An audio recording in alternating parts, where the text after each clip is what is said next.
bahwa kemudian gagasan-gagasan presiden baru ini akan menjadi nyata pada saat beliau menjabat, itu pun juga harus kita dukung. Kenapa? Karena kalau belum bekerja saja kita sudah pesimis, bagaimana kita bisa memberikan kesempatan kepada presiden untuk bekerja? Pak Prabowo itu kalau kita lihat, memaafkan Pak Jokowi saja bisa bahkan bergabung. Ya setelah betapa serangan pada tahun 2019, karena saya juga berada di tim inti Pak Jokowi pada waktu itu, luar biasa kepada Pak Prabowo. Kita ingat pada waktu debat. Sorry Bung Romi, Ya. Pak Prabowo memaafkan Jokowi atau Jokowi yang memaafkan Pak Prabowo? Mana sebetulnya yang terjadi? Saya kira yang ada saling memaafkan. Karena kalau Pak Jokowi tidak memaafkan, dia tidak akan menggandeng Pak Prabowo. Sebaliknya kalau Pak Prabowo tidak memaafkan, dia tidak akan mau bergabung.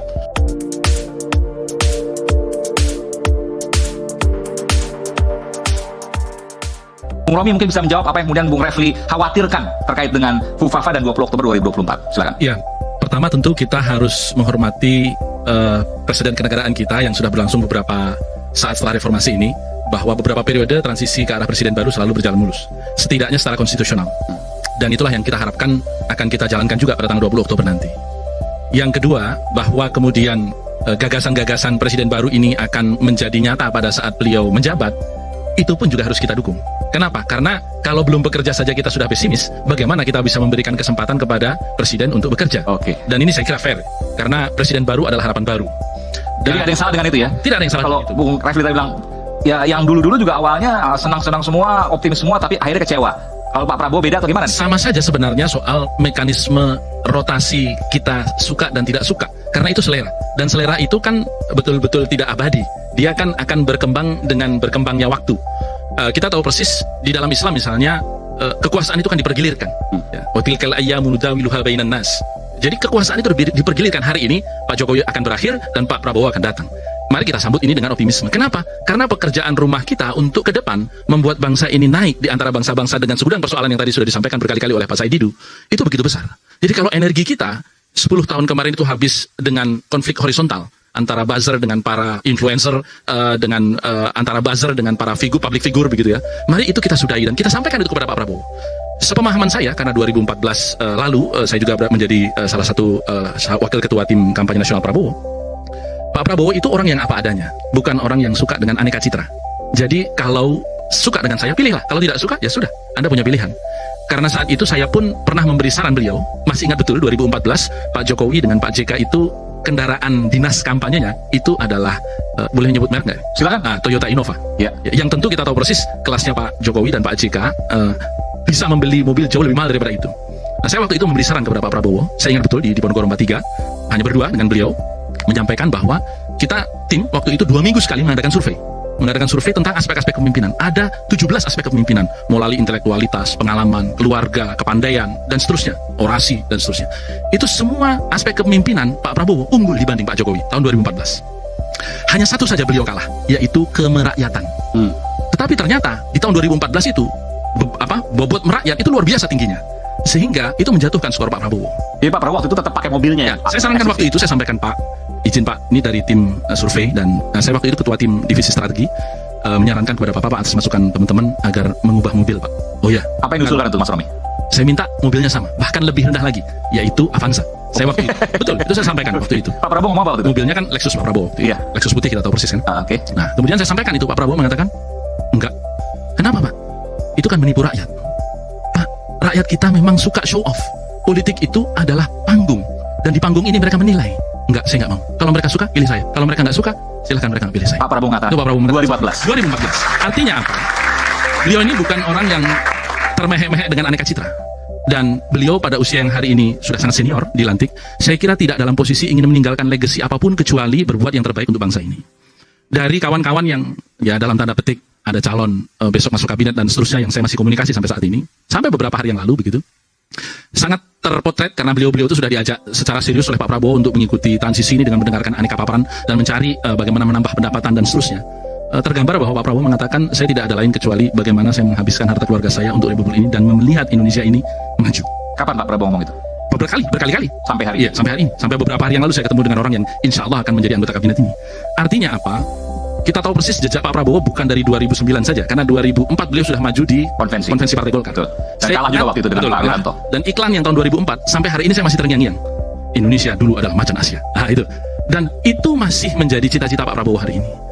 Saya berharap, tentu harapan yang besar ini kita dukung bersama, bahwa memang keinginan untuk mengangkat Indonesia. Hari ini kita negara dengan penduduk keempat terbesar di dunia, tetapi ekonomi kita ke-16 terbesar dunia. Artinya, kita masih harus melompat 12 tingkat agar kita bisa disebut sebagai negara maju. Tanda-tanda perlambatan ada, maka kita sama-sama bergandengan tangan untuk membawa bangsa ini maju ke depan. Kondisi memang mungkin tidak baik-baik saja. Faktanya jelas ya, hari ini deflasi berturut-turut, lalu kemudian juga kelas menengah yang kabarnya makan tabungan dan lain sebagainya, ada turun kelas dan sebagainya. Tapi tadi saya tertarik dengan apa yang disampaikan oleh Bung Romi. Bagaimanapun juga presiden dan wapres adalah duit tunggal, betul ya. Kalau tadi Bung Refil mengatakan bahwa ini bisa lo di-impeach karena fufafa. Bung Romi dekat dengan Pak Prabowo. Kira-kira apa yang ada di benak Pak Prabowo terkait dengan itu? Saya mau klarifikasi dulu. Kata-kata duit tunggal itu maksudnya apa? Bersatu terus karena dipilih oleh rakyat berdua, maka harus juga berakhir dengan berdua. Betul? Belum tentu. Belum tentu. Itu versi Bung Refli. Bukan versi, ini hukum tata negara, bukan versi. Itu duit tunggal politik. Duit tunggal politik, oke. Tapi Jadi duit secara tunggal hukum tata negara itu ya, presiden bisa di-impeach sendirian. Lalu digantikan oleh wakil presiden sampai habis masa jabatannya. Bisa juga wakil presidennya toh di-impeach. Pelantikan juga begitu. Jadi kita ini walaupun paket ya, Walaupun dipilih rakyat duanya, ya, tapi bisa jadi tetapi terpisah. responsibility-nya, pertanggung jawabannya sendiri-sendiri. Oke. Dan makanya disumpahnya kan sendiri-sendiri. Ada sumpah presiden, ada sumpah wakil presiden. Memang beda sama Filipina. Filipina itu mau beda benar pemilihannya. Pemilihan presiden sendiri, wakil presiden sendiri. Tetapi dalam hal pertanggungjawaban, walaupun pemilihan kita sama, itu beda. Oke. Jadi tidak mesti kalau misalnya di-impeach Gibran, lalu kemudian Prabowo ikut-ikutan, enggak begitu. Itu individual Ya. responsibility. Secara hukum positif tata negara betul demikian, tapi secara politik dan juga secara batin tentu berbeda ketika Ya. kita bicara soal individu. Pak Silakan. Prabowo itu kalau kita lihat memaafkan Pak Jokowi saja bisa bahkan bergabung.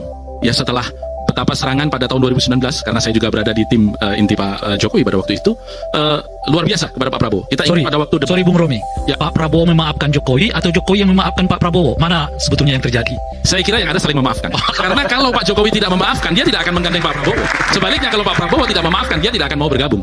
Dan apa yang Ini saya nyentil sedikit. Apa hebatnya orang yang bergabung dengan pemerintahan? Itu kan sama-sama mendapatkan kenikmatan. Yang hebat itu kalau tetap stay di oposisi. Jadi kalau misalnya Anda nih ya, mau stay di oposisi, itu baru saya hargai. Kalau cuma melipir pemerintahan tuh semua orang mau suka. Ya kan? Nggak ada orang yang tidak suka dengan kekuasaan. Tetapi masalahnya adalah kita secara sadar harus ada yang mampu dan mau berani berada di luar kekuasaan. Karena itulah demokrasi bisa berjalan. Nah sekarang kita ini kan digiring. Kayak sekawanan bebek, sekawanan angsa. Nih, datanglah kepada tuanmu, karena tuanmu akan baik wajahnya. Padahal zaman the founding parents kita, Supomo, kemudian Hatta, Yamin, sudah mengingatkan. Ketika membuat konstitusi kita, Supomo dan Soekarno optimis banget. Katanya, kita ini membuat negara di mana kita sistemnya kekeluargaan.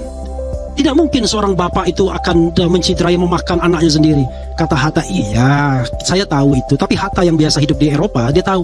Tapi bukan tidak mungkin kekuasaan itu kalau tidak dikontrol, tidak dibatasi, dia justru akan memakan anak-anaknya sendiri. Kan itu kan sudah tragedi hidup berbangsa dan bernegara tidak hanya di Indonesia, tapi di luar negeri.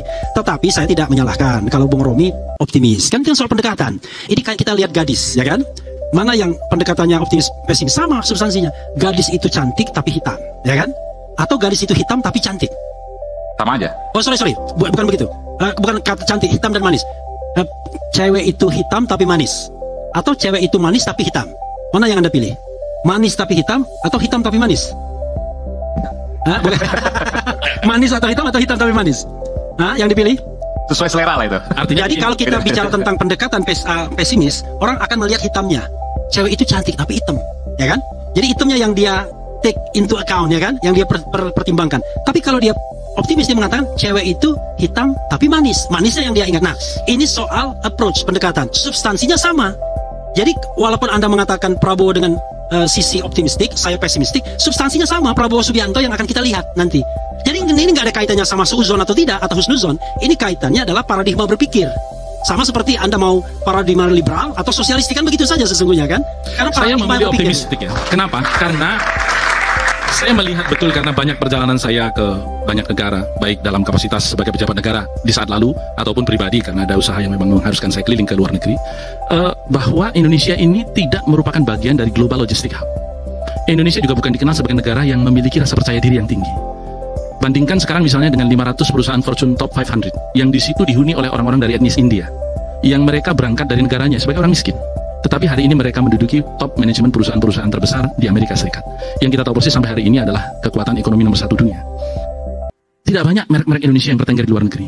Kenapa saya mengatakan ekonomi dan ekonomi perspektif yang saya ingin bangun? Karena memang kita perlu fokus pada ekonomi. Itulah kenapa tadi di awal saya katakan, saya mendengar dari beberapa kawan yang tentu insya Allah akan menjadi anggota kabinet, dan hari ini pun namanya juga beredar di Siapa sih? Penasaran bahan, tidak perlu saya sebut ya. Khawatir kalau saya sebut malah nggak jadi begitu ya. Bahwa Menteri apa tadi? Menteri apa? Polisi, Menteri apa? jangan.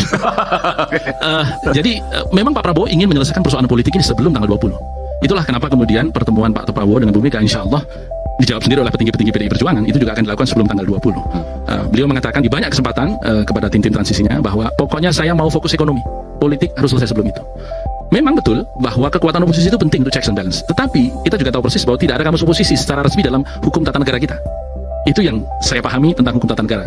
Perlu nanti disampaikan oleh Bung Refli. Tetapi kekuatan oposan itu kan tidak harus juga nyata terwujud di parlemen. Checks and balance ya. Karena apa? Karena di sini saya ingin menyentil apa yang pernah disampaikan oleh Cak Nurholis Majid almarhum. Di Indonesia itu yang ada itu konsep loyal opposition, bahwa di parlemen itu merupakan bahagian dari checks and balances kepada pemerintah, tetapi tidak dalam sifat untuk semata-mata mengkritik asal berbeda dan menjatuhkan. Jadi